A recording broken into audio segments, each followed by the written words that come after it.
Hi guys, welcome to bachelors of political science channel पर आपका स्वागत है। आज मैं इंडियन कॉन्स्टिट्यूशन के प्रियम्बल यानी प्रस्तावना के बारे में बात करूंगा और उसकी मुख्य बातों को समझूंगा और उसकी मूल्य अवधारणाओं को समझूंगा। ये हमारी वीडियो बीए क्लास पार्ट 2 के बच्चों के लिए है और अन्य सभी बच्चों के लिए है। चलिए शुरू करते हैं। प्रस्तावना प्रस्तावना को समझते हैं। प्रस्तावना प्रस्तावना वो एक चीज़ है जो किसी देश का यानी आइडेंटिटी कार्ड या परिचय पत्र बोला जा सकता है या कहा जा सकता है। चलिए, बुनियादों बुनियादी मूल्यों की उद्देश्य से प्रेरणा ली गई थी अमेरिका से। संविधान निर्माण की दर्शन आत्मा कहलाती है।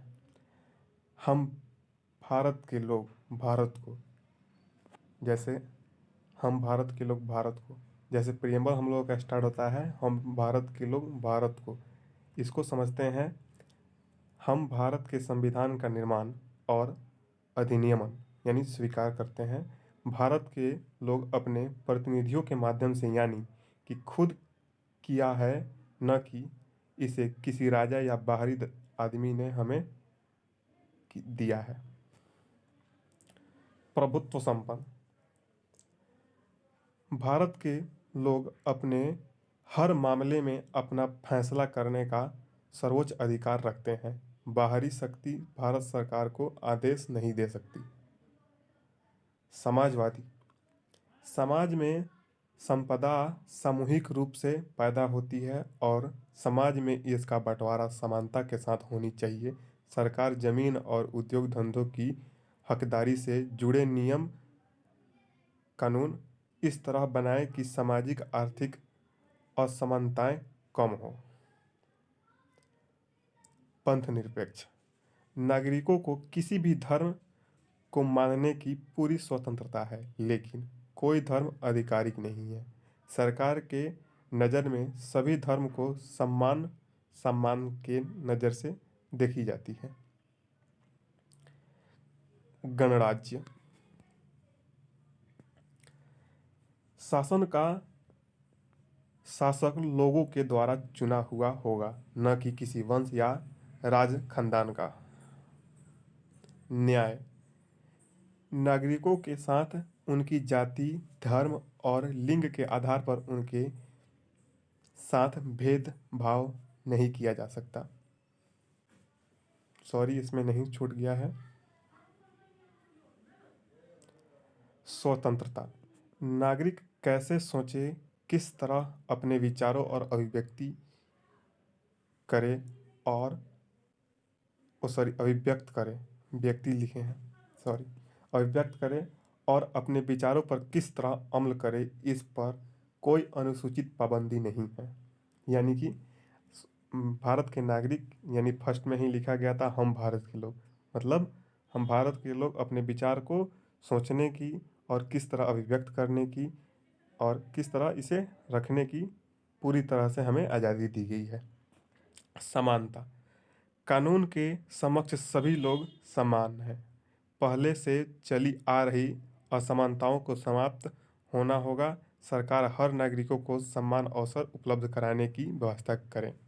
समानता का मतलब कि जो सभी व्यक्ति कानून के समक्ष समान हैं, लेकिन जो भी पहले परंपराओं में चली आ रही कुरीतियाँ हैं जो सबको समान नहीं मानती, उन्हें समाप्त होना होगा।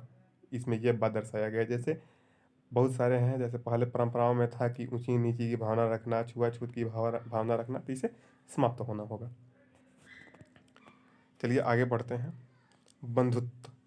बंधुता हम सभी ऐसे आचरण करें जैसे कि हम एक परिवार के सदस्य हों। कोई भी नागरिक किसी दूसरे नागरिक को अपने से कमतर ना समझे। यानी कि बंधुता का मतलब होता है भाईचारा।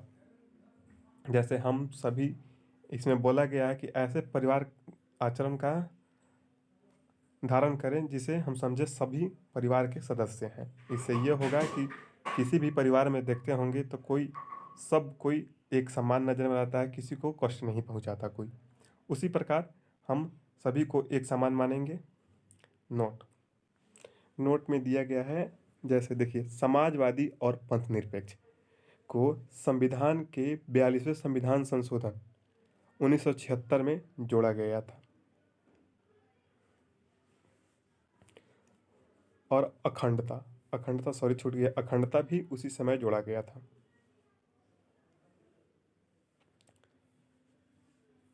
अब पूरी प्रस्तावना को पढ़ देते हैं, जैसे सभी को व्याख्या की गई थी ऐसे ही। हम भारत के लोग भारत को एक संपूर्ण प्रभुत्व संपन्न समाजवादी पंथ निरपेक्ष लोकतंत्रात्मक गणराज्य बनाने के लिए तथा उसके समस्त नागरिकों को सामाजिक, आर्थिक और राजनीतिक न्याय, विचार अभिव्यक्ति, विश्वास, धर्म और उपासना की स्वतंत्रता, प्रतिष्ठा और अवसर की समता प्राप्त कराने के लिए तथा उन सब में व्यक्ति की गरिमा और राष्ट्र की एकता और अखंडता सुनिश्चित कराने वाली बंधुता बढ़ाने के लिए दृढ़ संकल्प होकर अपनी इस संविधान सभा में आज तारीख 26 नवंबर 1949 ईस्वी मिति मार्गशीर्ष शुक्ला सप्तमी संवत 2006 विक्रमी को एतद् द्वारा इस संविधान को अंगीकृत, अधिनियमित और आत्म अर्पित करते हैं। देखिए, बहुत जगह कोई कोई समझता है इसको आत्मसमर्पित, वो आत्मसमर्पित नहीं होता है, आत्म अर्पित होता है। आत्मसमर्पित मतलब हो गया कि हम आत्मा से समर्पित करते हैं, हम खुद को समर्पित करते हैं, लेकिन आत्म अर्पित मतलब होता है कि हम इसको आत्मसात करते हैं, आत्मा में अर्पित करते हैं। हाय गाइज, अगर ये वीडियो अच्छी लगी हो और मेरी मेहनत थोड़ी भी अच्छी लगी हो तो इसे लाइक और सब्सक्राइब करें। ये मेरा चैनल का दूसरा वीडियो है और मेरी बुझिए कि मैं अपने जो बोली है, वक्तव्य है, उसको थोड़ा इम्प्रूव करने के लिए मैं ये चैनल बनाया हूँ, ताकि मेरा जो भी वक्तव्य है वो सुधर जाए और मैं अपनी आप को थोड़ा सहज महसूस करूँ। कृपया इसलिए हमें प्रोत्साहित करने के लिए कृपया सब्सक्राइब करें और शेयर लाइक करें।